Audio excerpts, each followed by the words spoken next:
Hello everyone. Welcome to the lecture series on electrostatics. आज के इस लेक्चर में हम पढ़ेंगे कैपेसिटर्स एंड इट्स कैपेसिटेंस के बारे में। बहुत ही ज़्यादा इंपॉर्टेंट टॉपिक है, सीईटी में एंड एंट्रेंस में इससे बहुत ज़्यादा क्वेश्चंस पूछे जाते हैं। कैपेसिटर्स क्या होते हैं? They are basically electrical energy storing devices. और ये एनर्जी कैसे स्टोर करते हैं? पहले तो वो चार्ज स्टोर करेंगे, चार्ज के कारण इलेक्ट्रिक फील्ड बनेगी और इसी इलेक्ट्रिक फील्ड के माध्यम से इलेक्ट्रिकल एनर्जी को स्टोर किया जाता है और उस डिवाइसेस को हम कैपेसिटर नाम देते हैं। वैसे भी एनर्जी स्टोर करने के लिए अगर आपको याद हो तो बैटरी का यूज होता है डीसी सर्किट में। लेकिन बैटरी की एक खास पिक्यूलरिटी है, क्या है? वो धीरे धीरे चार्ज होती है और धीरे धीरे डिस्चार्ज होती है। कैपेसिटर का वैसे नहीं है, वो इंस्टेंटली चार्ज होकर इंस्टेंटली डिस्चार्ज होता है। ये खास करके अल्टरनेटिंग करंट वाले जो एप्लीकेशंस होते हैं, जैसे आपके घर में सीलिंग फैन हो गया या कूलर की मोटर हो गई, वॉशिंग मशीन है, जो भी बड़े बड़े इंस्ट्रूमेंट है, वहां पर आपने देखा होगा एक ऐसे व्हाइट कलर का सिलिंड्रिकल डब्बा लगा होता है ना, वो कैपेसिटर होते हैं। तो एसी सर्किट के जो इंस्ट्रूमेंट्स है वहां पर खास करके कैपेसिटर्स को यूज किया जाता है। हालांकि डीसी सर्किट में भी कुछ ऐसे स्पेक्युलर एप्लीकेशन है, वहां पर भी कैपेसिटर यूज किए जाते हैं। वो कहाँ कैसे यूज होता है आगे आने वाले चैप्टर में हम समझेंगे। फिलहाल अगर मैं कैपेसिटर की बात करूं तो एक लाइन में इतना ही बोलना है, they are electrical energy storing devices which can charge instantly and get discharged instantly as well। देखो, कैपेसिटर को अगर बहुत डिटेल में समझना है तो सबसे पहले आपको electrostatics of conductors and electrostatics of जो इंसुलेटर है डाइलेक्ट्रिक, लास्ट लेक्चर में हमने कवर किया था, उनके बारे में पता होना चाहिए। अगर आपने वो लेक्चर नहीं देखा है तो पहले देख लीजिए लास्ट लेक्चर, फिर इस लेक्चर पर लौट कर आइए। चलो अब थोड़ा सा देख लेते हैं। हमारे सराउंडिंग में जितने भी इलेक्ट्रिकल कंपोनेंट्स होते हैं, चाहे वो फैन हो, टीवी हो, आपका इवन मोबाइल हो, सभी जगह पे कैपेसिटर्स लगे होते हैं। कुछ एक इलेक्ट्रॉनिक सर्किट जो बहुत मिनिएचर सर्किट होते हैं, वहां पर कैपेसिटर बहुत स्मॉल कैपेसिटी के और मिनिएचर साइज के होते हैं। तो जैसे देखिए, these are very small capacitors. तो इस तरीके से छोटे छोटे कैपेसिटर सर्किट में देखने को मिलेंगे। फिर अगर सर्किट जैसे थोड़ा सा बड़ा हो जाएगा तो आपको इस तरीके के भी कैपेसिटर आपने पीसीबी बोर्ड्स में लगे हुए देखे होंगे आज तक। फिर जैसे जैसे सर्किट बड़े होते हैं, इलेक्ट्रिकल एनर्जी की जो रिक्वायरमेंट है अगर वो भी बढ़ती जाती है, तो ऑटोमेटिकली जो कैपेसिटर्स है उनका साइज भी बढ़ता है। आपके घर में जो सीलिंग फैन या कूलर की मोटर होगी, उसके ऊपर आपने बड़े साइज के कैपेसिटर्स देखे होंगे जो इस तरीके से देखने को मिलते हैं। फिर भी अलग अलग साइज के एंड अलग अलग शेप के कैपेसिटर्स होते हैं, लेकिन जो अंडरलाइंग प्रिंसिपल है ना उनके वर्किंग का, वो सभी जगह पे सेम है। चार्ज को स्टोर करना, उसके माध्यम से इलेक्ट्रिक फील्ड को फॉर्म करना और फिर उसी के माध्यम से इलेक्ट्रिक एनर्जी को स्टोर करना। अब देखिए, कैपेसिटर की जो एनर्जी स्टोरिंग कैपेसिटी होती है डिपेंड करेगा उसके स्टोरेज ऑफ चार्ज पर, और कितना चार्ज कोई एक कैपेसिटर स्टोर कर सकता है। इसे मेजर करने के लिए हम जो वर्ड यूज करते हैं, या आप कह लीजिए जो यूनिट यूज करते हैं, वो होता है कैपेसिटेंस का। ठीक है, तो बेसिकली कैपेसिटेंस आपको वो एबिलिटी के बारे में बताता है किसी भी कैपेसिटर के, कि वो पर्टिकुलर डिवाइस कितना चार्ज होल्ड कर सकता है। थोड़ा सा कैपेसिटेंस को पढ़ लेते हैं और फिर मैं आगे बढ़ता हूं। देखो, जो खास करके इलेक्ट्रिकल कंडक्टर्स होते हैं उनसे मिलकर बनता है हमारा कैपेसिटर। तो मान लो मेरे पास एक कंडक्टिंग प्लेट है इस तरीके से। Let's say this is a conducting plate और plate made up of a conducting material, और हमें मान लेना है कि दिस प्लेट इज आइसोलेटेड, मतलब ये किसी भी तरीके से ना तो अर्थ से कनेक्टेड है और ना ही किसी दूसरे इलेक्ट्रिकल इक्विपमेंट से कनेक्टेड है फिलहाल। अब हम क्या करेंगे, इस पर्टिकुलर प्लेट पर सर्टन चार्जेस डिपॉजिट कर लेते हैं। तो लेट्स से मैंने क्यू अमाउंट ऑफ चार्ज जो है वो यहाँ पर इस प्लेट पर डिपॉजिट किया, विच will be again a uniform distribution of charge, right. इस चार्ज का जो मैग्नीट्यूड है उसको मैं क्यू लिख लेता हूं, और इस चार्ज के कारण इस प्लेट पर जो इलेक्ट्रिक पोटेंशियल डेवलप होगा उसे मैं वी लिख रहा हूं। हम जानते हैं जितना जितना आप चार्ज डेवलप करते जाओगे किसी भी पर्टिकुलर कंडक्टर पे, तो उसका इलेक्ट्रिकल पोटेंशियल बढ़ेगा। जैसे फॉर एग्जांपल मेरे पास अगर ये स्फीयर है और कंडक्टिंग मटेरियल से अगर स्फीयर बनता है, तो हम जानते हैं कि जो चार्जेस है उसके सरफेस पर डिपॉजिट हो जाते हैं। ऐसे केस में अगर capital R is the radius of sphere, तो हम electric potential at the surface of sphere कैसे निकालते थे? के क्यू अपॉन आर, अगर आपको याद हो तो। ठीक है, तो आप ये देख पा रहे होंगे कि जो आपका पर्टिकुलर स्फीयर है उसकी रेडियस आप कांस्टेंट रखते हो, के इज कूलम कांस्टेंट। तो ये अगर दोनों चीजें कांस्टेंट है तो इलेक्ट्रिक पोटेंशियल जो होता है ना V, it is largely depends upon amount of charge. More amount of charge, more amount of potential. So यहां से मैं एक बात बोल सकता हूं कि my Q, that is amount of charge which is being deposited upon the conductor, is directly proportional to V. Now अब हम क्या करेंगे, ये जो साइन ऑफ प्रोपोर्शनैलिटी है इसको हटाना है मुझे, तो I will write Q is equal to some constant multiplied by V, and mind you this constant C is called as capacitance. So capacitance is actually the capacity of conductor to hold the charges, है ना। तो जो charge storing capacity है उसको हम capacitance के form में लिखते हैं, जिसका ऐसा यूनिट होता है फैराड। क्या होता है? फैराड। अगर आपको लेटर से लिखना है तो कैपिटल F, जैसे न्यूटन में न्यूटन का N स्मॉल होता है, लेकिन जब आप उसको सिंबॉलिक फॉर्म में लिखते हो, लेटर के फॉर्म में लिखते हो, तो N कैपिटल लिखना पड़ता है। वैसे ही कैपेसिटेंस को फैराड या फिर कैपिटल लेटर F से डिनोट किया जाता है। हमारे घर में जो कैपेसिटर्स लगे होते हैं, जो अभी थोड़ी देर पहले यहाँ पर मैंने आपको एग्जांपल के तौर पर दिखाए थे, उनकी जो कैपेसिटेंस है उसको माइक्रो फैराड में या पिको फैराड में मेजर किया जाता है। ऐसा क्यों? क्योंकि फैराड जो है ये बहुत बड़ा यूनिट है कैपेसिटेंस का, और जो इक्विपमेंट्स होते हैं इलेक्ट्रिकल, उनको हम माइक्रो फैराड के ही कैपेसिटेंस के फॉर्म में यूज करते हैं। ठीक है, चलो आगे बढ़ते हैं। So if Q is equal to CV, तो I can write capacitance is nothing but ratio of amount of charge deposited upon the conductor divided by its electrical potential, divided by its electrical potential. ठीक है, इतनी बात आ रही है समझ में। अब देखो, क्या ये सिंगल जो प्लेट है ये कैपेसिटर कहलाई जाएगी? बिल्कुल कहलाई जाएगी, क्योंकि इसने अपने ऊपर क्या होल्ड करके रखा है?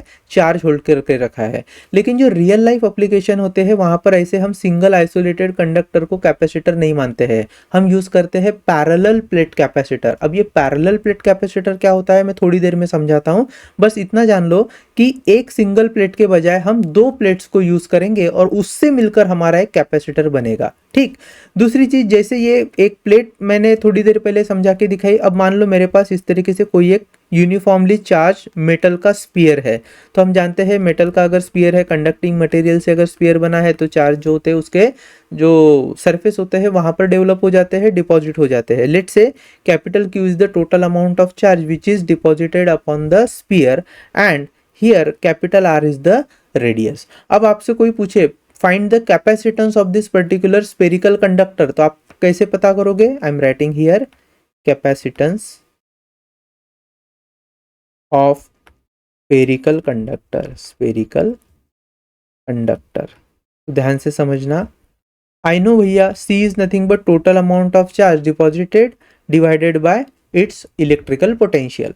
अब किसी भी स्फेरिकल कंडक्टर में जो इलेक्ट्रिक पोटेंशियल होता है एट सरफेस, वो क्या होता है? वी नो भैया electric potential at surface would be KQ upon capital R, बराबर है। तो अगर इस फॉर्मूले को मैं यूज करूं यहाँ, this would be C is equal to Q upon KQ divided by R, Q cancel, so we can simply write that C is equal to R upon K, बराबर है।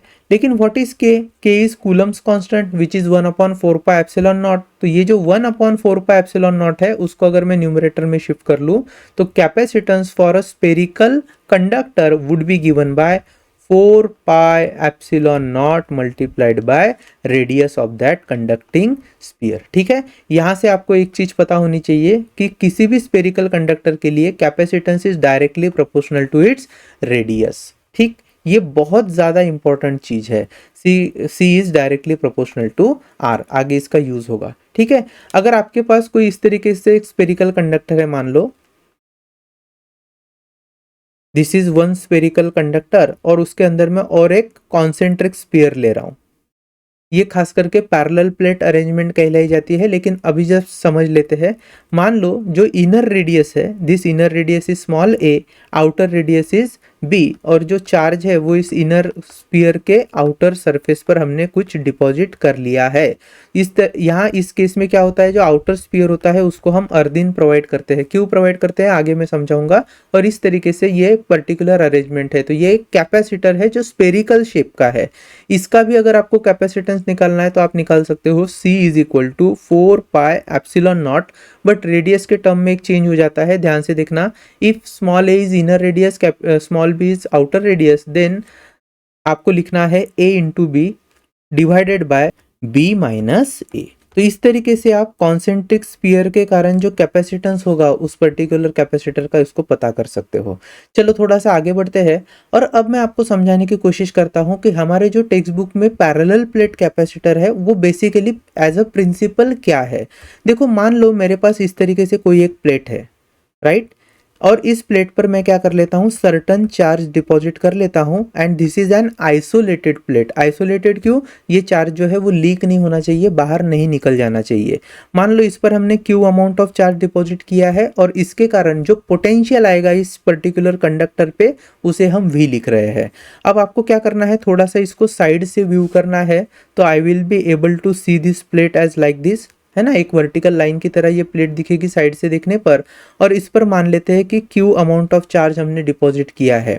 नाउ फिलहाल ये जो चार्ज है वो इस पर्टिकुलर प्लेट के दोनों साइड पे होगा, बराबर है, और प्लेट जो है वो कैसी है, इंसुलेटेड प्लेट है। Now what happens is, as I told you before, the electric potential of this particular plate is given by V. Now what is electric potential? Potential हमेशा जो होता है वो हम potential difference के फॉर्म में major करते हैं। मतलब अगर मैं इस V की वैल्यू को लिखूंगा 10 वोल्ट, तो 10 volt is nothing but potential difference of this plate with respect to some reference. और ये जो रेफरेंस होगा, अगर यहाँ पर मैं साइड में कोई एक दूसरी प्लेट ले रहा हूँ जिसका पोटेंशियल डिफरेंस अगर 0 मानूं, तो with reference to external 0 potential this particular plate holds the potential of say 10 volt. तो जो पोटेंशियल होता है वो हमेशा किसी ना किसी रेफरेंस से मेजर किया जाता है। Anyway, so when I say V is the potential difference, Q is the total charge distributed, I can say that capacitance is nothing but Q by V। इतना आ रहा है समझ में। अब देखो थोड़ा सा इसको और डिटेल में समझते हैं। तो चलो ध्यान दो, अब देखो मुझे क्या करना है, इस पर्टिकुलर प्लेट जो है, ये जो पर्टिकुलर प्लेट है इसकी कैपेसिटेंस को बढ़ाना है, मतलब चार्ज होल्डिंग कैपेसिटी को बढ़ाना है। कैसे बढ़ा सकते हैं, तो either I can increase the value of Q, Q बढ़ेगा तो सी बढ़ेगा, या I can reduce the value of V. तो अगर मैं इलेक्ट्रिक पोटेंशियल की वैल्यू को कम कर दूं तो ऑटोमेटिकली फिर से सी बढ़ेगा। अब हम क्या करते हैं, यहाँ पर क्यू को नहीं चेंज करेंगे, सिर्फ इलेक्ट्रिक पोटेंशियल को जो है वो रिड्यूस करेंगे। अब इलेक्ट्रिक पोटेंशियल को रिड्यूस कैसे किया जाएगा, उसके लिए एक मेथड है। हम क्या करेंगे, जो हमारी पहली वाली प्लेट थी बिल्कुल उसी तरीके से एक दूसरी आइडेंटिकल प्लेट लेंगे और वो इस पर्टिकुलर प्लेट के विसिनिटी में एट सर्टेन डिस्टेंस लेकर आएंगे। So I am taking another plate like this, मैं यहाँ पर एक दूसरी प्लेट ले रहा हूँ which is identical to first plate. Okay, अब क्या होगा, ये जो पर्टिकुलर प्लेट है, when I am bringing this into the vicinity of first plate due to induction, induction के कारण क्या होता है, हम जानते हैं इलेक्ट्रोस्टैटिक्स ऑफ कंडक्टर में हमने पढ़ा है, जो इलेक्ट्रिकली न्यूट्रल पहले मटेरियल होता है जिसके अंदर पॉजिटिव निगेटिव चार्जेस क्या होते हैं, बैलेंस्ड होते हैं, इक्वल नंबर में होते हैं। Because of the influence of external charges, यहाँ पर इस कंडक्टर में जो निगेटिव चार्जेस होंगे वो पॉजिटिव चार्ज वाले कंडक्टर की तरफ एक्यूमुलेट होना स्टार्ट करेंगे on the surface of other plate, और उसके अपोजिट साइड में जो पॉजिटिव चार्ज है वो रिपेल होके आ जाएंगे। और अगर मैं इस प्लेट को अर्थिन प्रोवाइड करता हूं, तो जैसे ही अर्थिन प्रोवाइड करूंगा पॉजिटिव चार्जेस जो है वो अर्थ की तरफ निकल जाएंगे। और बिकॉज निगेटिव चार्जेस जो है they were having force of attraction because of the positive charges, negative charge इसी प्लेट पर रह जाएंगे and this whole plate will become negatively charge plate. तो यहाँ पर मैं क्या कर लेता हूँ, इसको अर्थिन प्रोवाइड कर रहा हूँ, ध्यान से समझना। ये जो दूसरी प्लेट है इसको मैंने ऐसे अर्थिन प्रोवाइड की और अर्थिन के कारण पॉजिटिव चार्जेस चले गए, तो बचते कौन से चार्जेस है, फिर निगेटिव चार्जेस। तो इस तरीके से जो निगेटिव चार्जेस है वो एक फेस पर आ जाएंगे। और दूसरी इंपॉर्टेंट चीज यहाँ पे देखिए, ये जो पॉजिटिव चार्ज पहले क्या थे, हमारी प्लेट के दोनों सरफेस पर डिपॉजिटेड थे, अब वो यहाँ से भी निकलकर because of force of attraction towards the negative charges सारे जो है वो इस प्लेट के एक साइड पे जमा हो जाएंगे। ठीक है, तो यहाँ पर एक तरफ सारे चार्जेस चले गए हैं ऐसा हमें मानना है। फिलहाल प्लेट को नाम दे देते हैं चाहे तो, let's say this is plate A and this is my plate B. आ रही है बात समझ में। अब देखो इसके कारण क्या होगा, now we know if I am writing V is the potential of this plate A, अब इस पर्टिकुलर प्लेट पर कौन से चार्जेस है, सारे के सारे पॉजिटिव चार्जेस है, तो V की जो वैल्यू है दिस वुड ऑल्सो भी पॉजिटिव। हम जानते हैं पॉजिटिव चार्ज के कारण आने वाला पोटेंशियल पॉजिटिव होता है और नेगेटिव चार्ज के कारण आने वाला पोटेंशियल नेगेटिव होता है। अब अगर मान लो ये जो हमारी सेकंड प्लेट है, इस सेकंड प्लेट के पोटेंशियल को मैं V2 लिखता हूँ, फर्स्ट प्लेट के पोटेंशियल को अगर मैं V1 लिखता हूँ, तो V2 जो है उसकी वैल्यू कैसी होगी भैया, निगेटिव होगी। क्यों निगेटिव होगी, क्योंकि उस पर सारे चार्जेस निगेटिव है। अब देखो इन दो प्लेट का अगर मैं कंबाइंड पोटेंशियल निकालूं तो आप देखोगे V1 is positive, V2 is negative, तो जो नेट पोटेंशियल होगा it would be the sum of potential due to positive charges plus sum of potential due to negative charges. अब ये जो निगेटिव चार्जेस है ना उसका मैग्नीट्यूड कितना होगा, तो जितना पॉजिटिव चार्जेस है बिल्कुल उतना ही मैग्नीट्यूड होगा बट अपोजिट चार्ज के फॉर्म में होगा।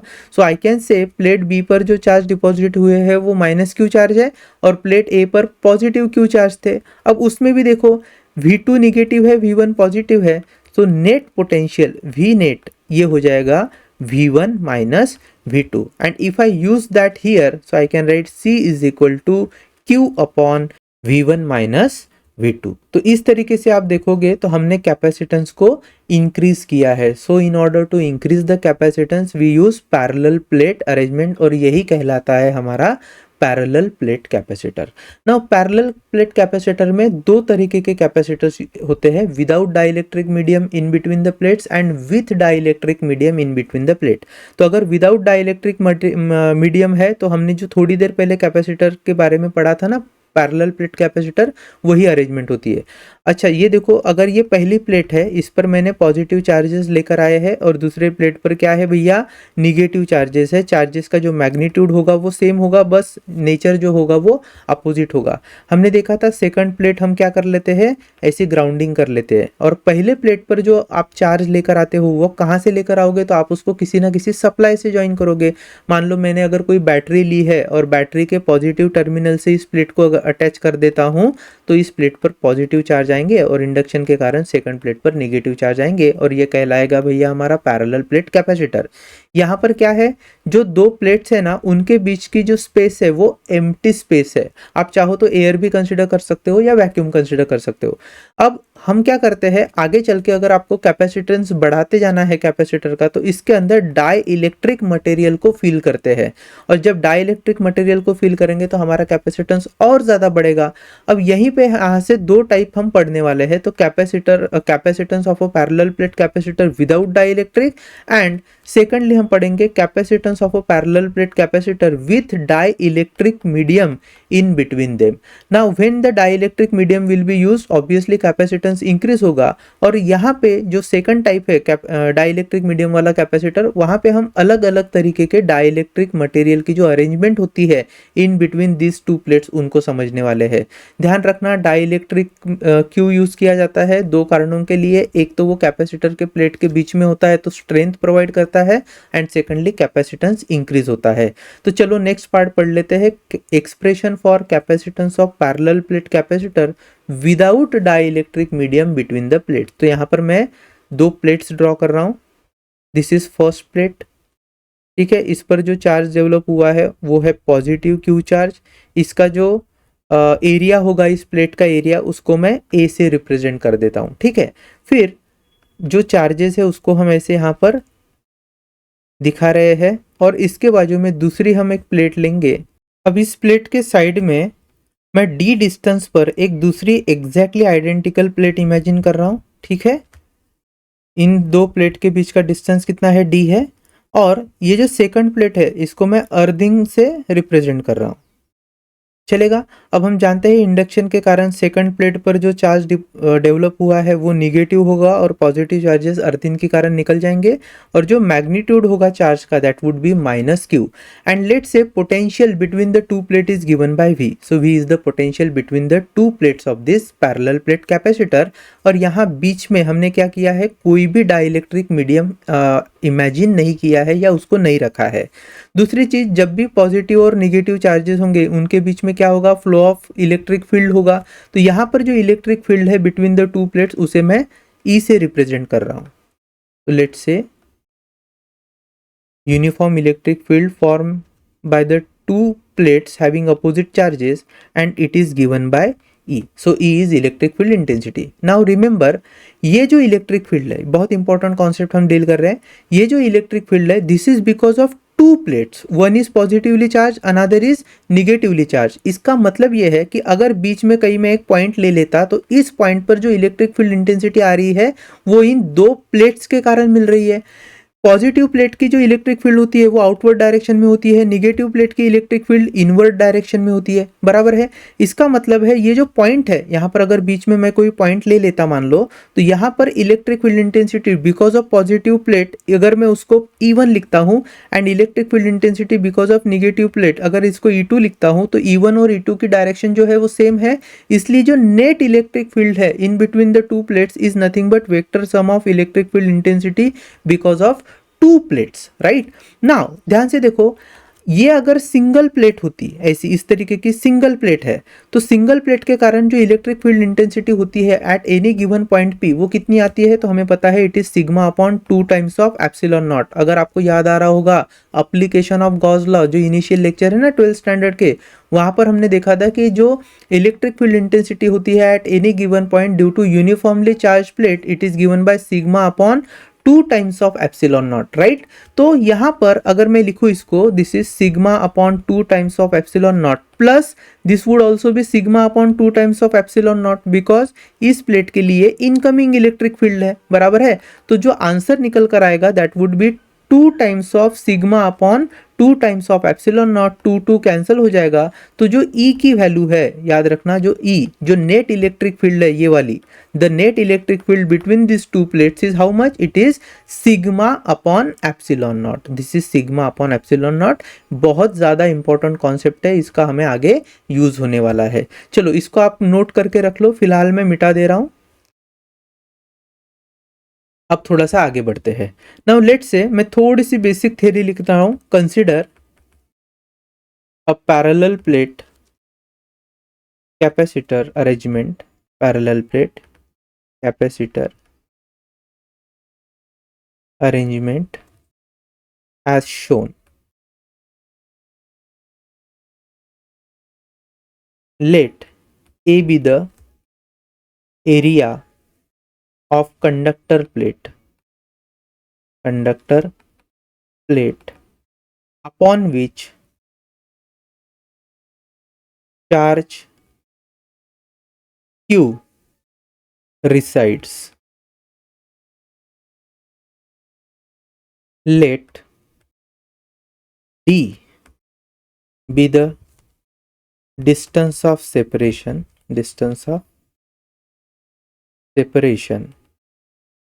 between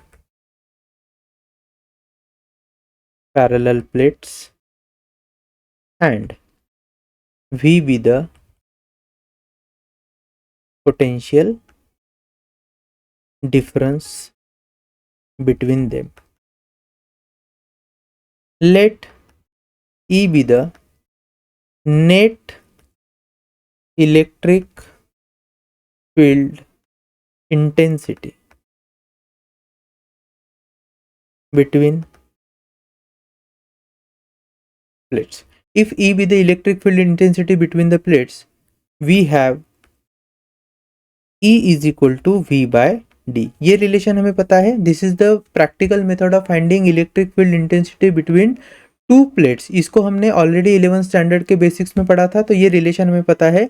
E is equal to V by d अगर है तो I can write V is equal to E into d. और जैसे थोड़ी देर पहले मैंने कहा था the magnitude of E would be sigma upon epsilon naught, so I can write here V is equal to sigma upon epsilon naught into small D.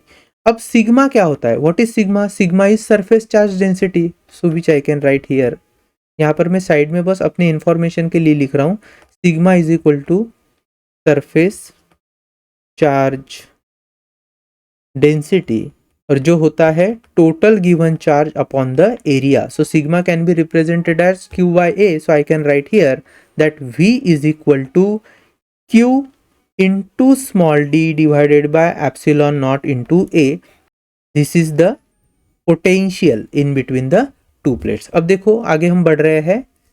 We know हमें क्या फाइंड करना है, कैपेसिटेंस फाइंड करना है। C is equal to Q by V, तो हमने थोड़ी देर पहले V की वैल्यू फाइंड की है, so I can write Q upon Q D divided by it is epsilon naught into A।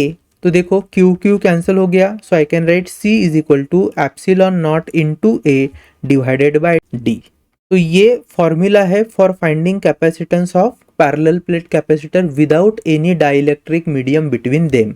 यहाँ पे ना दो चीजें याद रखना। सबसे पहले, अगर आपका एरिया कांस्टेंट है, if area is constant then your capacitance is inversely proportional to distance. तो डिस्टेंस बढ़ेगा भैया कैपेसिटेंस कम होगा, डिस्टेंस कम है कैपेसिटेंस बढ़ते जाएगा। और अगर आपका डिस्टेंस कांस्टेंट है then capacitance is directly proportional to area. ये दोनों ही रिलेशन बहुत ज़्यादा इंपॉर्टेंट है व्हाइल सॉल्विंग द क्वेश्चंस, इतना इसको याद रखना है। तो अभी हमने थोड़ी देर पहले अब क्या क्या समझा है, तो सबसे पहले हमने देखा है कि Q is equal to C V, secondly C is equal to Q by V, thirdly we have seen that capacitance for a spherical conductor is 4 pi epsilon naught into R, और अगर कॉन्सेंट्रिक स्पेरिकल कंडक्टर्स है तो C is equal to 4 pi epsilon naught a b divided by b minus a. What is a? Smaller radius of smaller radius of inner sphere and b is larger radius of the outer sphere. ये भी relation हमारे लिए important है। Capacitor का unit क्या होता है? Farad, ठीक है, जिसको हम कैपिटल F से रिप्रेजेंट करते हैं। अगर आपको कैपेसिटर का जो सिंबल है वो पूछा जाए, सिंबल ऑफ कैपेसिटर, तो वो कैसे दिखता है? आपको दो ऐसी पैरेलल प्लेट्स ड्रॉ करनी है। This is the symbol of capacitor, ठीक है, बिल्कुल बैटरी की ही सिंबल की तरह दिखता है। बट बैटरी में क्या होता था, एक लिम्ब जो है उसकी सेगमेंट लेंथ ज़्यादा होती है, दूसरा जो सेगमेंट है वो बहुत छोटा होता है। जो लार्जर लेंथ वाला सेगमेंट है उसको हम पॉजिटिव कहते हैं and smaller length is negative. तो ये सिंबल किसका है? बैटरी का है। This is for battery and this symbol is for capacitor. चलेगा? तो ये कैपेसिटर का सिंबल आपको याद रखना है। चलो अब हम क्या कर लेते हैं, कुछ क्वेश्चन सॉल्व करेंगे और इस क्वेश्चंस के बाद हम सीईटी के भी क्वेश्चंस देखने वाले हैं। तो सबसे पहले एग्जांपल नंबर 8.15 क्या दिया है हमें? When 10 to the power 8 electrons are transferred from one conductor to another, a potential difference of 10 volt appears between the conductors. Find the capacitance of two conductors. तो देखो यहाँ पे पैरेलल प्लेट जैसी arrangement हो गई। हम कह सकते हैं भैया V is how much? 10 volt. Number of electrons जो है वो कितने हैं? तो number of electrons are 10 to the power 8, ठीक है, तो यहाँ पे इसको मैं n से रिप्रेजेंट कर रहा हूँ। तो number of electrons are 10 to the power 8, V is given, find the capacitance. Now देखो ध्यान से, what is C? C is Q by V, C is Q by V। What is Q? Q is the total charge upon the conductor. अब total charge कैसे find करेंगे? तो एक electron पे कितना चार्ज होता है वो अगर हमें पता है तो नंबर ऑफ इलेक्ट्रॉन से अगर उस इलेक्ट्रॉन के चार्ज को मल्टीप्लाई करेंगे तो हमें टोटल चार्ज मिल जाएगा। So if I write n times of E divided by V, n is 10 to the power 8, charge on each electron कितना होता है? It is 1.6 into 10 to the power minus 19 coulomb, ये हमें पता है। And the value of V is given as what? 10 volt. So divide by 10। अब देखो कितना सिंपल हो गया। ये 10 ऊपर चले जाएगा तो माइनस हो जाएगा, this would be 10 to the power minus 20, देन माइनस 20 और 8 कितना हो जाएगा? 10 to the power 8 is 10 to the power minus 12, so I can write here 1.6 into 10 to the power minus 12 farad, ठीक है। इसको ही आप लिख सकते हो C is equal to 1.6 pico farad, right? Yes, क्योंकि 10 to the power minus 12 is pico, ये हमें पता है। एनीवे अब ये क्वेश्चन हो गया, चलो आगे बढ़ते हैं and let's see next question क्या दिया है। A parallel plate capacitor is charged and then isolated. The effect of increasing the plate separation on the charge, potential, capacitance respectively. ध्यान से समझो, अगर मेरे पास इस तरीके से कोई एक कैपेसिटर है, सिंबल के फॉर्म में मैं इसको ड्रॉ कर रहा हूँ, let's say this is a capacitor, चलेगा। अब इस कैपेसिटर को चार्ज करना है, तो चार्ज करने के लिए हम क्या कर सकते हैं? आप एसी सप्लाई से भी चार्ज कर सकते हो या जो डीसी बैटरी होती है, with the help of battery also we can charge this. तो यहाँ पर मान लो थोड़ी देर के लिए मैं इसको चार्ज कर रहा हूँ और चार्ज करने के लिए हमने यहाँ पर इसको बैटरी से अटैच किया है। तो ये हो गया भैया positive terminal, this is negative terminal of the battery, ठीक।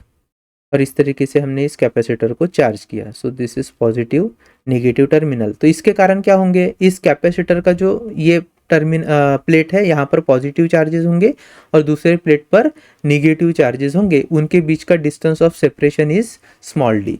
अब क्वेश्चन में उन्होंने क्या पूछा है, they have asked the effect of increasing the plate separation on charge potential capacitance. किसके किस पर इफेक्ट पूछा है, charge Q, potential V and capacitance C। इस पर क्या इफेक्ट होगा अगर distance of separation between the two plates is increase, मतलब अगर स्मॉल डी की वैल्यू बढ़ा दी जाए तो इस पर क्या असर होगा। देखो सबसे पहले अगर मान लीजिए मैंने इस कैपेसिटर को चार्ज किया और देन इट इज आइसोलेटेड, मतलब ये सेटअप ही हटा दिया, तो इस तरीके से हमारा जो सेटअप है या कैपेसिटर है वो अब आइसोलेटेड है। नाउ अगर मैं डिस्टेंस बढ़ा भी देता हूँ इन दो प्लेट्स के बीच में, तो भी क्या चार्ज की वैल्यू में कोई डिफरेंस आएगा, चार्ज की वैल्यू जितनी पहले थी उतनी अभी भी होगी, मतलब charge will remain constant, charge will remain constant. So Q की वैल्यू कांस्टेंट है। दूसरी चीज देखो, अब बात करेंगे V और C की। तो सबसे पहले what is V? V is electric potential between the two plates, electric potential between the two plates. Now हम जानते हैं भैया E is equal to V by D होता है, बराबर है, therefore V is nothing but E into D होगा। अब ऑब्वियस सी बात है अगर डिस्टेंस बढ़ रहा है, डिस्टेंस अगर बढ़ रहा है तो अच्छा इलेक्ट्रिक फील्ड तो जितनी है उतनी ही रहेगी बिकॉज चार्ज का कॉन्सेंट्रेशन सेम है, लेकिन अगर डिस्टेंस बढ़ेगा तो पोटेंशियल बढ़ेगा या कम होगा, ऑब्वियसली ये बढ़ेगा। So V is equal to E into D में पोटेंशियल वुड इंक्रीज। अब रही बात कैपेसिटेंस की, तो उसके कारण क्या होगा हम जानते हैं, C is equal to Q by V। अब Q तो चेंज नहीं हो रहा है, चेंज कौन हो रहा है, पोटेंशियल चेंज हो रहा है, और वो इंक्रीज हो रहा है या डिक्रीज हो रहा है, तो ऑब्वियसली इंक्रीज हो रहा है। तो जब पोटेंशियल इंक्रीज होगा तब क्या होगा, C की जो वैल्यू है वो डिक्रीज होगी, मतलब कैपेसिटेंस शुड डिक्रीज। तो charge will remain constant, constant वाले दो ऑप्शन दिख रहे हैं, potential would increase, potential would increase, yes. So option D is the correct option. ठीक है, चलो नेक्स्ट क्वेश्चन क्या दिया है, ये सारे सीईटी के क्वेश्चन है, बहुत ज्यादा इंपॉर्टेंट है एंड इंटरेस्टिंग भी है, ध्यान देंगे। Earth is assumed to be a charge conducting sphere having volume V and surface A, the capacitance of earth in the free spaces. तो हम जानते हैं भैया अर्थ क्या एक स्फीयर ही होता है, ठीक है। इस स्फीयर की अगर रेडियस मान लीजिए R है, तो उन्होंने कहा है वॉल्यूम एंड एरिया। सो अर्थ का जो वॉल्यूम है it is given bye V and surface area को उन्होंने A कहा है। सबसे पहले वॉल्यूम का फॉर्मूला क्या होता है स्फीयर के लिए, इट इज 4/3 पाई आर का क्यूब, और सरफेस एरिया का फॉर्मूला क्या होगा, दैट इज 4 पाई आर का स्क्वायर, बराबर है क्या। अब उन्होंने पूछा क्या है हमें, the capacitance of the earth in the free space. अब भैया कैपेसिटेंस किसी भी स्फीयर के लिए, वैसे तो कैपेसिटेंस का फॉर्मूला होता है Q by V, V is the potential here, it is not a volume but potential. And secondly अगर आपके पास स्फीयर है तो कैपेसिटेंस हम कैसे मेजर करते हैं, it is 4 pi epsilon not multiplied by R, अगर आपका एक सिंगल स्फीयर है तो। अब सवाल ये है कि ये जो R है, this R which is the radius of sphere here, उसको कैसे फाइंड करेंगे इन टर्म्स ऑफ वॉल्यूम है या फिर सरफेस एरिया है। तो ध्यान से देखो, अगर आप क्वेश्चन पूरा देखोगे तो इस क्वेश्चन में ना V is the volume, A is the surface area, वो इस R के बजाय अगर हम लेकर आए यहाँ पे तो हमारा आंसर मिल जाएगा। सबसे पहले R के बजाय V और A को कैसे फाइंड करेंगे, तो देखो V इज इक्वल टू, ध्यान से देखना, V is what 4/3 pi R का क्यूब। इसको देखो मैं कैसे लिखता हूँ, 4 पाई R का स्क्वायर मल्टीप्लाइड बाय R/3, लिख सकते हैं कि नहीं, बिल्कुल लिख सकते हैं ना। व्हाट इज 4 पाई आर का square, it is area, so V is equal to surface area multiplied by R/3। So can I write this R is nothing but equal to 3 times of V divided by A। तो अगर आप R को 3 times of V divided by A रखोगे, तो यहाँ पे देखो मैं इसको पुट कर रहा हूँ 3 times of V divided by A, तो 3 into 4 is 12 pi epsilon naught into V divided by A। तो कौन सा ऑप्शन आ जाएगा, 12 pi epsilon naught, yes option C, yes option C. तो option C would be the correct option. समझ में आ रहा है क्या, बस R की वैल्यू को पुट कर देना है यहाँ पे and you will get your answer. Let's see the next question. Assuming the drops to be spherical, 27 identical drops of mercury are charged simultaneously to the same potential of 20 volts. If all the charged drops are made to combine to form one big drop, then the potential of big drop will be। तो सबसे पहले देखो अगर ये smaller mercury drop है, इसकी radius में ले रहा हूँ small R, let's say small R is the radius, and let's say कि small Q charge is deposited upon that particular mercury drop, then if v is the electric potential, हम जानते हैं electric potential at the surface क्या होता है, it is K Q upon small R. ठीक है, इतना हमें पता है, जिसकी वैल्यू उन्होंने देकर रखी है 20 वोल्ट। तो 20 volt is the value of electric potential due to let's say small charge Q for this particular smaller mercury drop. Now what they have said is, ऐसे 27 ड्रॉप्स है जिन्हें मर्ज करके हमने क्या किया है, कंबाइंडली लार्ज ड्रॉप फॉर्म किया है। So let's say n is 27 and 27 numbers of smaller drops, when they collapse together a larger drop of say radius capital R is formed. और इस पर्टिकुलर लार्जर ड्रॉप पर जो charge होगा वो कितना होगा, तो due to the principle of additivity of the charge, जितने नंबर ऑफ ड्रॉप्स रहे होंगे उतने नंबर ऑफ ड्रॉप्स के चार्ज टोटल ऐड हुए होंगे। तो 27 नंबर ऑफ अगर ड्रॉप्स थे तो 27 times of small Q would be the value of total charge. Now हमें पूछा है potential at the larger drop, तो भैया पोटेंशियल एट लार्जर ड्रॉप का फॉर्मूला क्या होगा, that would be v is equal to K capital Q upon capital radius R, बराबर है। नाउ देखो ध्यान से, v is equal to I can write k, small q is what capital Q is 27 times of small q divided bye, अब देखो यहाँ पर आता है इंपॉर्टेंट कॉन्सेप्ट, ये जो रेडियस है कैपिटल R उसको हम स्मॉल r से कैसे फाइंड करेंगे, तो हमें रिलेशन पता है that capital R is equal to जितने नंबर ऑफ ड्रॉप्स होते हैं उसका आपको क्यूब रूट लेना पड़ता है। So n raise to the power 1/3 times of small r।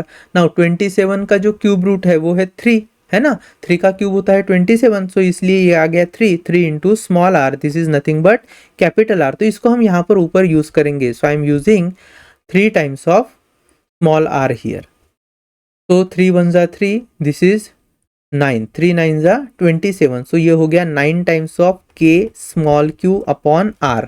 अब देखो के स्मॉल क्यू अपॉन आर क्या है, potential of smaller drop which is 20 volt, so 9 into 20 is 180 volt, this is the electrostatic potential of larger drop. चलो आगे बढ़ते हैं।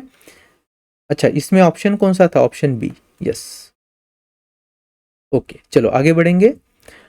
Two spherical conductors of capacities 3 microfarad and 2 microfarad are charged to same potential having radii 3 cm and 2 cm respectively.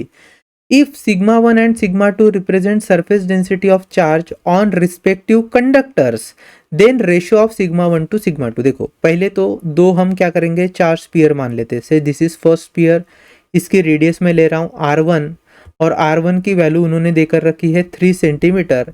इस पहले spear पर जो charge develop हुआ है उसको मैं लिख रहा हूँ Q1, और कहा है कि इसका जो कैपेसिटेंस है लेट्स से C1, तो C1 की जो वैल्यू है वो उन्होंने देकर रखी है, how much it is 3 microfarad. ठीक है, अब आगे क्या बोला है, दूसरा जो स्पीयर है, देखो द सेकंड स्पीयर, यहाँ पर मैं एक दूसरा स्पीयर ले रहा हूँ, इसके रेडियस को हम लिखेंगे R2, इस पर जो भी चार्ज डिपॉजिट होगा वो होगा Q2। तो R2 की जो वैल्यू है दैट इज 2 सेंटीमीटर और इस पर जो कैपेसिटेंस है C2 इट इज 2 माइक्रोफैराड, ऐसे उन्होंने बोल कर रखा है। सेकंडली, ये जो दोनों स्पीयर्स है ना, they are charge at the same potential, मतलब अगर पहले का पोटेंशियल V है तो दूसरे का भी इलेक्ट्रिक पोटेंशियल V ही है।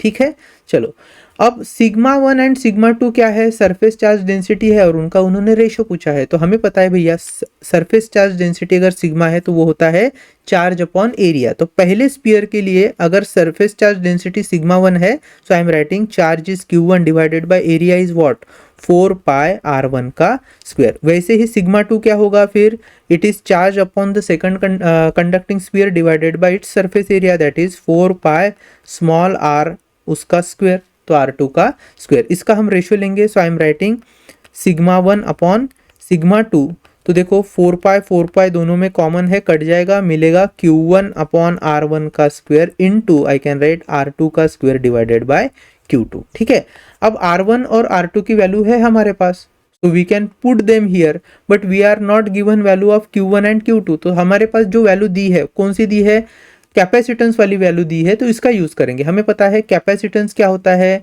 Charge upon given potential. तो अगर मैं यहाँ पर कहूँ Q is nothing but C into V, तो Q1 लिखना पड़ेगा C1 मल्टीप्लाइड बाई V1। अब V1 एंड V2 दोनों ही सेम है, V1 एंड V2 दोनों ही सेम है, तो मैं V1 V2 यूज करने के बजाय सिंपली वर्ड यूज करूंगा V। सो Q1 की जगह मैं लिख रहा हूँ C1 into V divided bye Q2 की जगह लिख रहा हूँ C2 इंटू V, बचता क्या है R2 का स्क्वायर डिवाइडेड बाय R1 का स्क्वायर, बराबर है।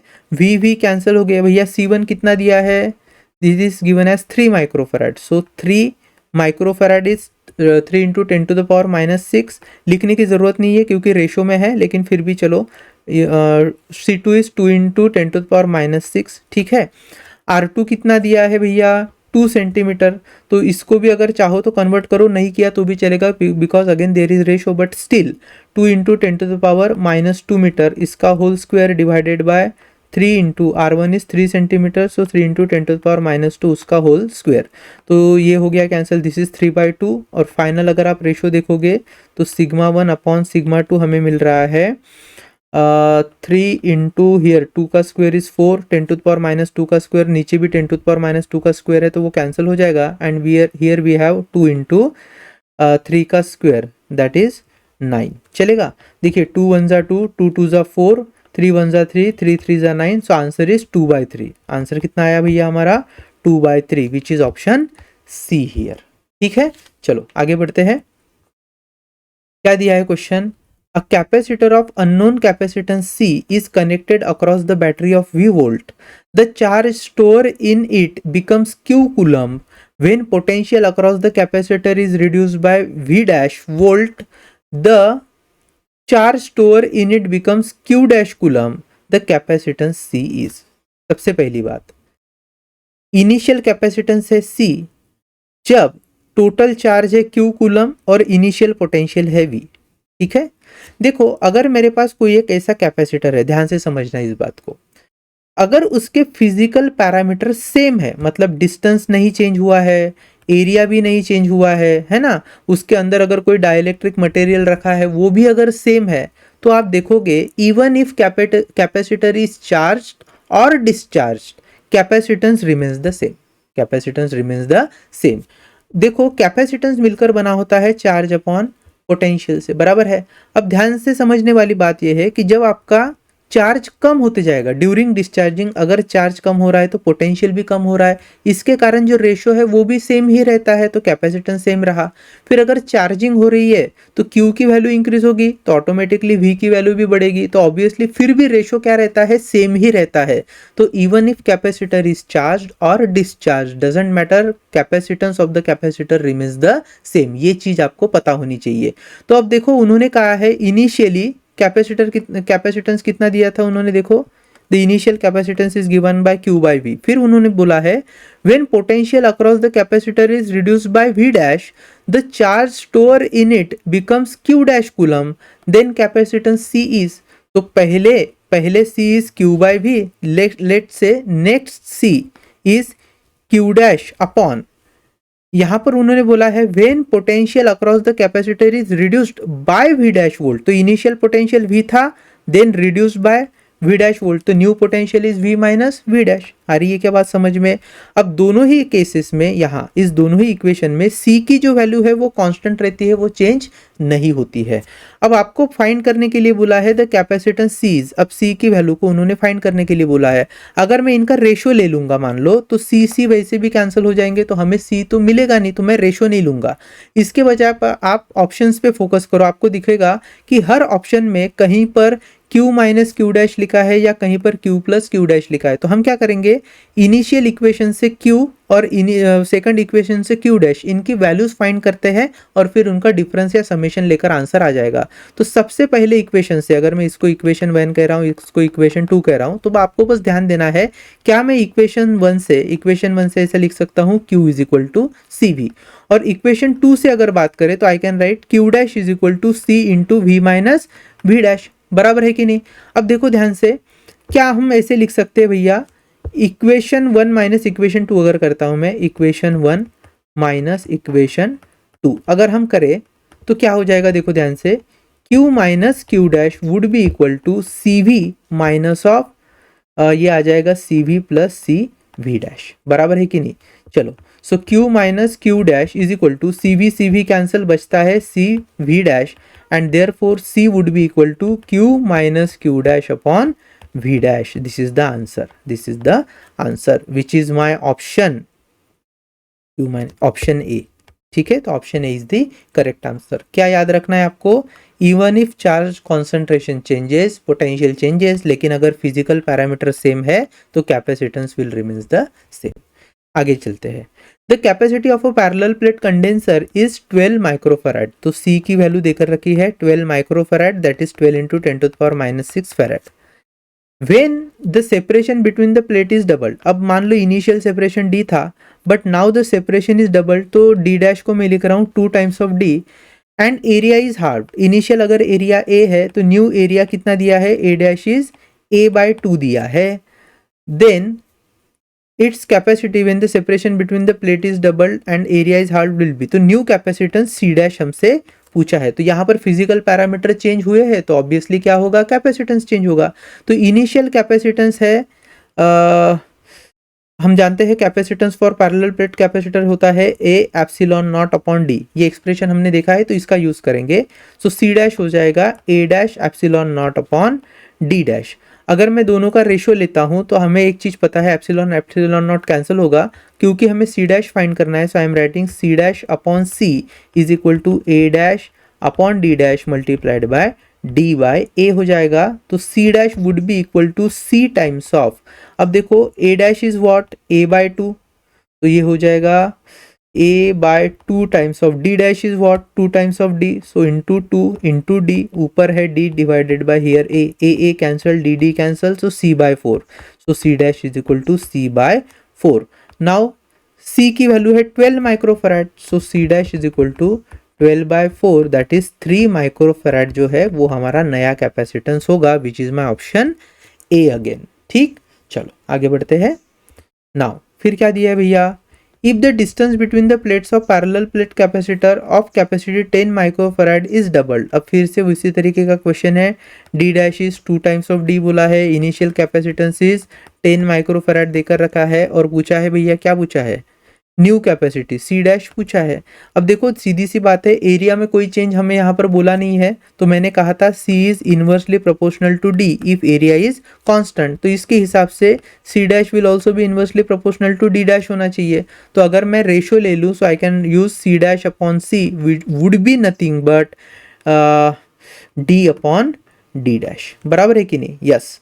तो ये हो जाएगा, देखो C dash is equal to C times of D upon D dash. अब D dash is what, 2 times of D, so C dash is equal to C into D upon 2 times of D, D cancel, so c/2, C dash initial is 10 microfarad, so 10/2, that is answer is 5 microfarad, so C dash is what 5 microfarad. ठीक है, चलो आगे बढ़ते हैं।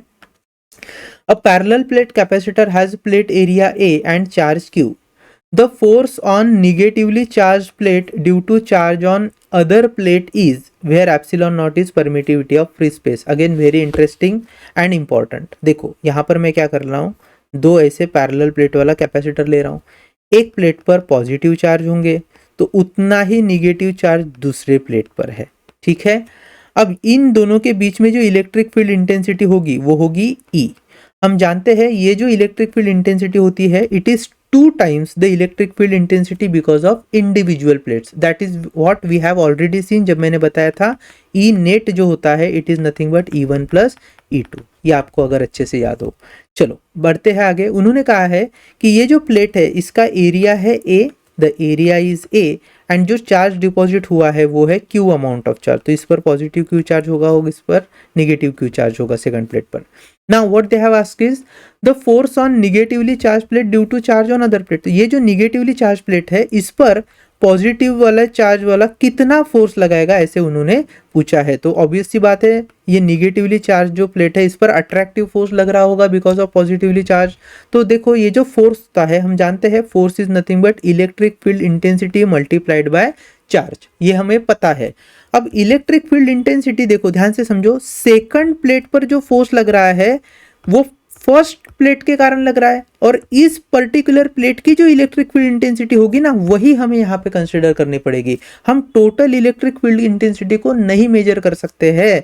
सो पहले plate के कारण जो आने वाली इलेक्ट्रिक फील्ड इंटेंसिटी है, अगर मैं उसको E1 लिखता हूँ तो E1 would be what, it is E/2।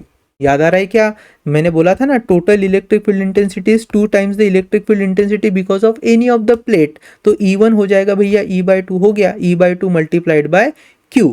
सो ध्यान से समझो, F is equal to EQ/2, ये हमारा यहाँ तक का एक्सप्रेशन हो चुका है। आगे उन्होंने पूछा है कि चार्ज की जो वैल्यू है एक प्लेट पर वो है Q, और आंसर में भी आपको पूरा Q के ही फॉर्म में लिखा है। तो हम क्या कर लेते हैं, इस इक्वेशन को मॉडिफाई करेंगे। I am writing F is equal to E into capital Q divided by 2।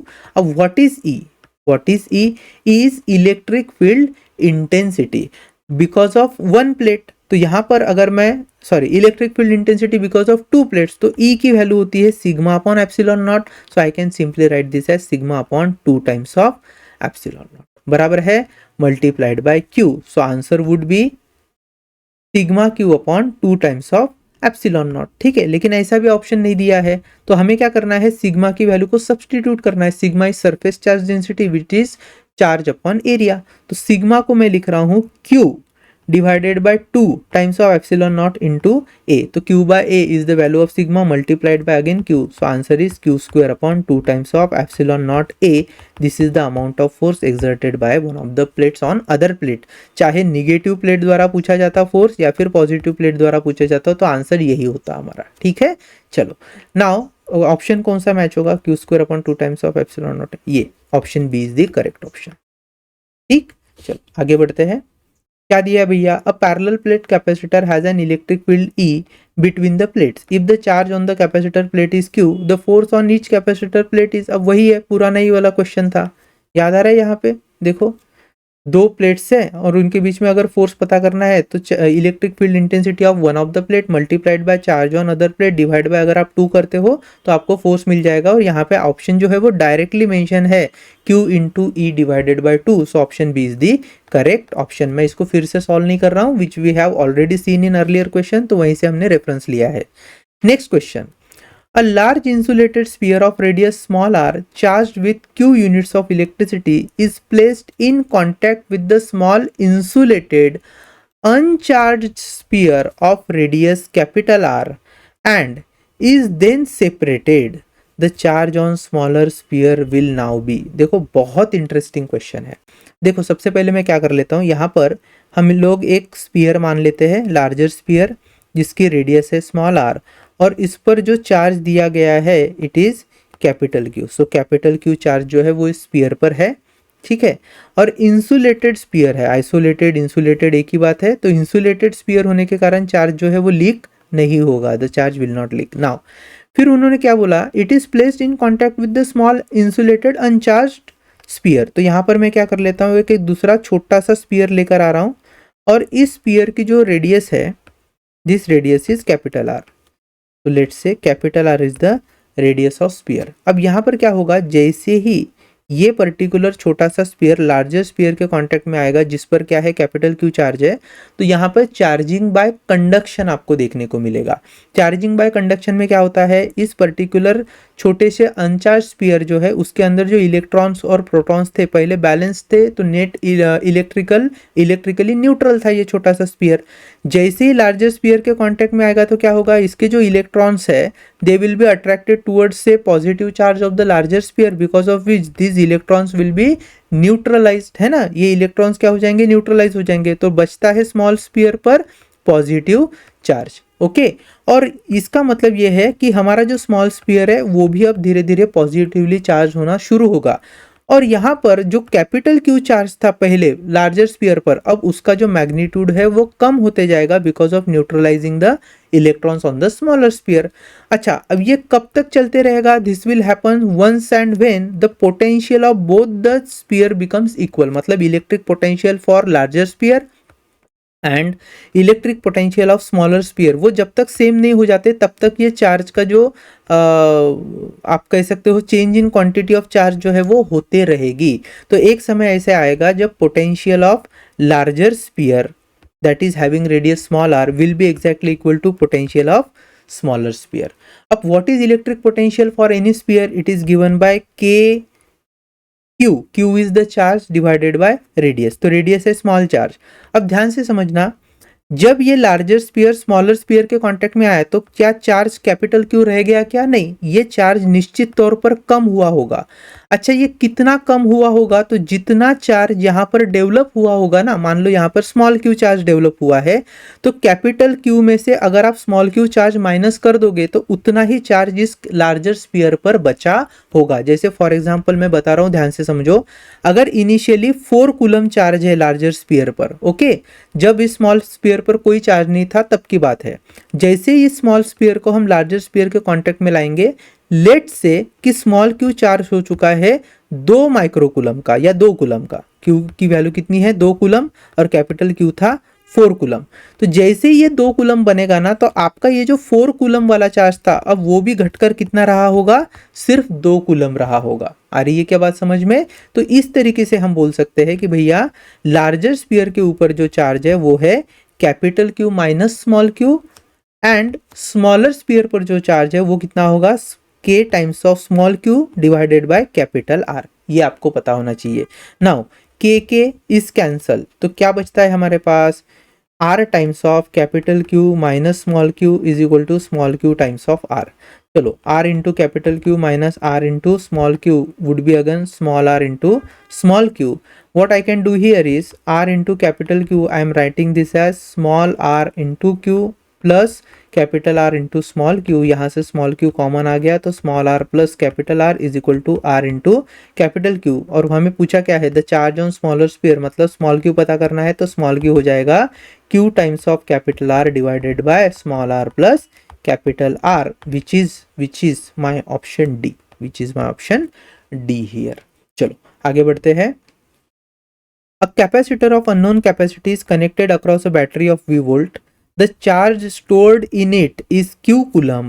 When potential across the capacitor is reduced by V1 volt, the charge stored in it becomes Q1 coulomb. The potential V is. देखो ध्यान से, बहुत easy question है. सबसे पहले capacitor को charge किया जब पोटेंशियल बना V और उस पर जो चार्ज स्टोर्ड था Q, तो क्या मैं कह सकता हूँ initial capacitance is given by Q by V. ठीक है. अब कैपेसिटर में कुछ चेंज नहीं किया है, लेकिन उन्होंने बोला है कि जो पोटेंशियल है now it is reduced bye V1 volt, तो जो नया पोटेंशियल होगा वो कितना होगा? Capital V minus V1. ये है रिड्यूस्ड पोटेंशियल, और जब पोटेंशियल रिड्यूस हुआ तब चार्ज की वैल्यू कितनी बनी है? Q1 कूलम बनी है. तो I can say C is equal to Q1 divided by V minus V1. This is the new potential, charge upon new potential. तो अब देखो, अगर कैपेसिटर के फिजिकल पैरामीटर सेम है तो C की वैल्यू सेम रहेगी, दैट इज कैपेसिटेंस तो चेंज होने का नहीं है. तो ये जो दो इक्वेशन है, दोनों ही सेम इक्वेशन है, मतलब आप इक्वेट कर सकते हो इक्वेशन 1 एंड इक्वेशन 2 को.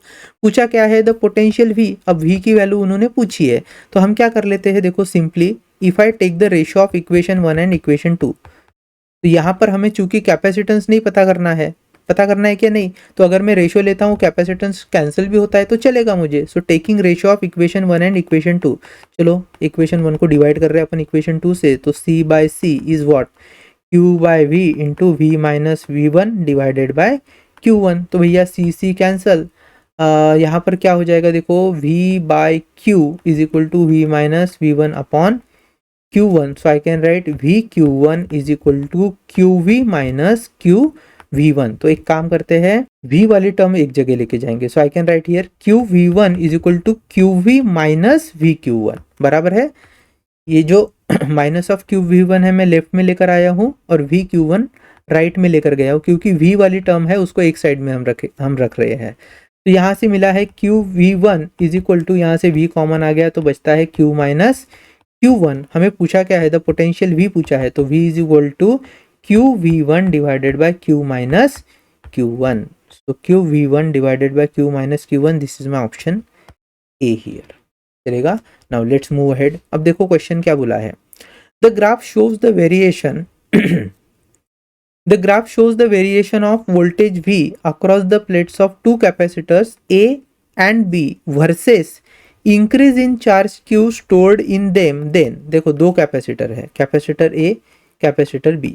इन पर जैसे जैसे चार्ज इंक्रीज करते जाएंगे तो पोटेंशियल भी इंक्रीज होता है, ये हमें पता है। तो जैसे चार्ज डिपॉजिट करते जा रहे हैं उनके पोटेंशियल का relation with respect to increasing charge Q उन्होंने यहाँ पर ग्राफ के फॉर्म में दिखाया है। तो आप यहाँ पर देख पा रहे हो कि जैसे चार्ज बढ़ रहा है ऑटोमेटिकली पोटेंशियल भी बढ़ते जा रहा है। फिर उन्होंने पूछा है देन नीचे जो चार स्टेटमेंट दिए हैं उनमें से कौन सा स्टेटमेंट वैलिड होगा ऐसे पूछा है। तो if we see carefully for one particular charge का value Q, the potential for capacitor A is V A and for the same charge Q potential for capacitor B is V B. अब हमें पता है भैया capacitance होता है Q by V, capacitance is Q by we.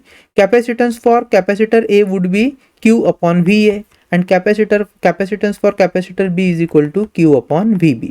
अब हमें पता है जहां ए की क्यू वी ए की अगर वैल्यू ज़्यादा है तो सी ए कम होगा और वी बी की वैल्यू अगर ज़्यादा है तो सी बी कम होगा। यहाँ पे देखना है हमें कि for same charge Q we can see here potential for B is higher, so I can say V B is higher. तो अगर भैया वी बी हायर होगा तो कैपेसिटेंस जो बी का है वो कम होगा और ए का क्या होना चाहिए, फिर वो ज़्यादा होना चाहिए। तो ऑप्शन देखो, capacitance of A has high capacity, capacitance of B has high capacity. तो कैपेसिटेंस ऑफ बी की हाई कैपेसिटी हो नहीं सकती, ए की जो कैपेसिटी है वो ज़्यादा है। तो हम इनिशियली ऑप्शन ए को करेक्ट मार्क कर रहे हैं। दूसरे अदर ऑप्शंस भी पढ़ लेते हैं। बोथ हैव सेम कैपेसिटी नहीं होगा। Capacity of A is equal to 2 times the capacity of B, ऐसे तो कुछ बोला नहीं जा सकता क्योंकि हमारे पास न्यूमेरिकल डेटा नहीं है। तो जो ऑप्शन ए है this is the correct option. Now last question देख रहे हैं हम लोग इस पर्टिकुलर टॉपिक पर। Question says two identical metal plates are given charge Q1 and Q2 respectively. If they are now brought close together to form a parallel plate capacitor with capacitance C, the potential difference V between the plates is। अब देखो बहुत interesting question है और इसको मैंने last में इसलिए बचा कर रखा था ताकि आराम से इसको समझ पाए। देखो सबसे पहले मैं एक प्लेट ले रहा हूँ, let's say this is one plate, इस तरीके से ये प्लेट है, ठीक। अगर मैं इसको Q1 चार्ज दे रहा हूँ तो ये जो चार्ज है प्लेट के दोनों ही साइड में क्या हो जाता है, डिपॉजिट हो जाता है। समझ में आ रही है बात। अब इस प्लेट को आप साइड से अगर देखोगे तो कैसी दिखेगी, एक सिंगल लाइन दिखाई देगी। तो उस सिंगल लाइन के फॉर्म में मैं प्लेट को यहाँ पर रिप्रेजेंट कर रहा हूँ। सो let's say this is my first plate having charge Q1। अब ये जो Q1 चार्ज है प्लेट के दोनों साइड में डिस्ट्रीब्यूट है। तो एक साइड में कितना चार्ज डिस्ट्रीब्यूट होगा, जो भी गिवन चार्ज है उसका हाफ डिस्ट्रीब्यूट होगा, ठीक। वैसे ही दूसरी एक प्लेट में लेकर आ रहा हूं, यहाँ पे इस पर जो चार्ज है वो Q2 चार्ज है, बराबर है। ये भी जो चार्ज होगा इस प्लेट के दोनों हिस्सों में डिस्ट्रीब्यूट होगा इनिशियली। अब मैं क्या कर लेता हूँ, क्वेश्चन को समझाने के लिए कुछ वैल्यूज इमेजिन कर रहा हूँ। मान लो Q1 की वैल्यू है let's say 4 coulomb, just for the sake of understanding, और Q2 है भैया लेट्स से 2 कूलम, ठीक। अब देखो इलेक्ट्रिक फील्ड जो होती है वो एक प्लेट से दूसरी प्लेट की ओर कब जाती है, जब एक प्लेट हायर पोटेंशियल होगा और दूसरी प्लेट क्या होगी, लोअर पोटेंशियल पे होगी। मतलब flow of electric field happens from higher potential body to lower potential body. Now potential depends upon charge, तो जिस प्लेट पे ज्यादा चार्ज है उसी प्लेट से लोअर चार्ज वाले प्लेट की तरफ इलेक्ट्रिक फील्ड पास हो रही होगी। सवाल ये है कि अगर मैं 4 कूलम और 2 कूलम वाले दो प्लेट्स ले रहा हूं तो इस केस में जो इलेक्ट्रिक फील्ड है E वो कितनी प्रोड्यूस होगी। तो याद रखना electric field will be produce by those charges which will be excess. मतलब अगर इस Q1 चार्ज वाले ये जो प्लेट है इस पर जो 4 कूलम चार्ज है उसमें से अगर मैं 2 कूलम माइनस कर लूं तो बचा हुआ जो 2 कूलम चार्ज है वही रिस्पॉन्सिबल होगा इलेक्ट्रिक फील्ड को प्रोड्यूस करने में। अगर ऐसे होता ना कि दोनों ही मान लीजिए 4 कूलम वाले प्लेट्स होते तो आप देखते कि नेट इलेक्ट्रिक फील्ड इंटेंसिटी 0 हो जाती है, because both will have positive electric field और उनकी जो डायरेक्शन होगी वो अपोजिट होगी, जिसके कारण नेट इलेक्ट्रिक फील्ड 0 होगी। अब हमें यहाँ पे नेट इलेक्ट्रिक फील्ड 0 नहीं मिलेगी, क्यों, क्योंकि Q1 की वैल्यू ज़्यादा है और Q2 की वैल्यू कम है, ऐसा उन्होंने बोला है। तो हम कहेंगे प्लेट 1 से प्लेट 2 की ओर क्या जा रही होगी, इलेक्ट्रिक फील्ड इंटेंसिटी जा रही होगी। समझ में आ रही है क्या बात। नाउ अब ये जो इलेक्ट्रिक फील्ड इंटेंसिटी जा रही है it is on account of excess charge, और ये जो एक्सेस चार्ज है, एक्सेस चार्ज ऑन प्लेट 1 पे जो एक्सेस चार्ज है वो कितना होगा भैया, Q1 माइनस Q2 होगा, ये एक्सेस चार्ज बचा है। So I am writing say delta Q is the excess charge upon plate plate 1, और इसके कारण हमारी इलेक्ट्रिक फील्ड इंटेंसिटी फॉर्म हुई। अब देखो ये जो एक्सेस चार्ज है वो इस प्लेट के दोनों साइड होगा, बराबर है ना, लेफ्ट साइड में भी चार्ज डिस्ट्रीब्यूट होगा और राइट साइड में भी चार्ज डिस्ट्रीब्यूट होगा। अब ये जो इलेक्ट्रिक फील्ड इंटेंसिटी है, ये वाली electric field intensity, it is travelling from से one plate to another plate. So this electric field intensity, ये जो फील्ड लाइंस है, it is due to charge deposited on one face of the plate. और ये जो दूसरे plate पर, दूसरे फेस पर जो चार्जेस है, उसके कारण जो इलेक्ट्रिक फील्ड है वो तो दूसरे डायरेक्शन में जा रही होगी। इसलिए जब हम कैपेसिटेंस कैलकुलेट करेंगे तो हमें कौन से चार्ज कंसिडर करने पड़ेंगे? Excess charge which are situated at one face of the conductor. तो अगर total excess charge delta Q है which is because of Q1 minus Q2, तो उसका भी जो हाफ है वही रिस्पॉन्सिबल होगा to form the electric field here. So if I write capacitance C is charge divided by potential, charge divided by potential, potential हमें पूछा है potential difference V, मतलब potential ही पूछा है। So I can write potential V is nothing but charge upon capacitance. Now this charge is nothing but this excess charge, और excess charge का भी ये जो half part होगा will be responsible for the electric field, and that's why I am writing here Q1 minus Q2 divided by 2 divided by C. This is the value of electric potential. So V would be equal to Q1 minus Q2 divided by 2 times of C. अब ये जो है ये हमारा correct answer है, जो आप देख पा रहे होंगे ऑप्शन नंबर सी में। So option number C is the correct option.